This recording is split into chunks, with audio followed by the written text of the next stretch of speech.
AITA for refusing to co-sign a loan for my dad after he wrecked his credit.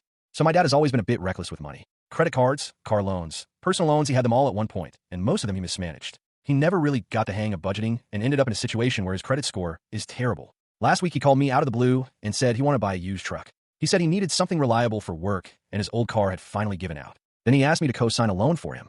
I paused because I knew this meant I would be legally responsible if he defaulted. My heart sank because I knew that if anything went wrong it would hit my credit and finances hard. I told him I could not co-sign.